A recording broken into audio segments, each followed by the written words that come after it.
श्रीमद् भागवत गीता का संक्षिप्त परिचय।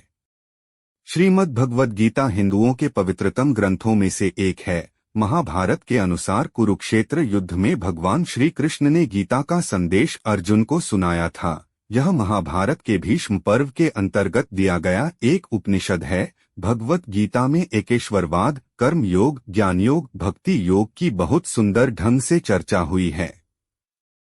श्रीमद् भगवत गीता की पृष्ठभूमि महाभारत का युद्ध है।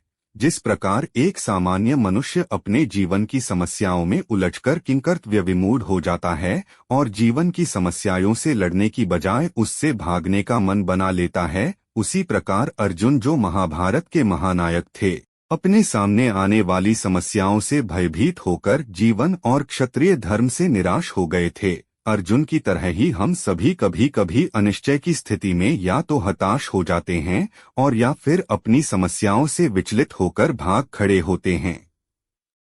भारतवर्ष के ऋषियों ने गहन विचार के पश्चात जिस ज्ञान को आत्मसात किया उसे उन्होंने वेदों का नाम दिया। इन्हीं वेदों का अंतिम भाग उपनिषद कहलाता है।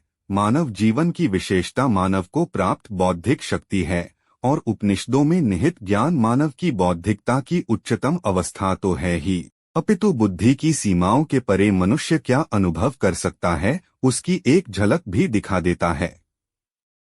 श्रीमद् भगवत गीता वर्तमान में धर्म से ज्यादा जीवन के प्रति अपने दार्शनिक दृष्टिकोण को लेकर भारत में ही नहीं विदेशों में भी लोगों का ध्यान अपनी ओर आकर्षित कर रही है।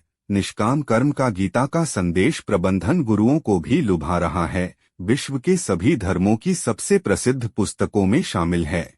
गीता प्रेस गोरखपुर जैसी धार्मिक साहित्य की पुस्तकों को काफी कम मूल्य पर उपलब्ध कराने वाले प्रकाशन ने भी कई आकार में अर्थ और भाष्य के साथ श्रीमद् भगवत गीता के प्रकाशन द्वारा इसे आम जनता तक पहुंचाने में काफी योगदान दिया है।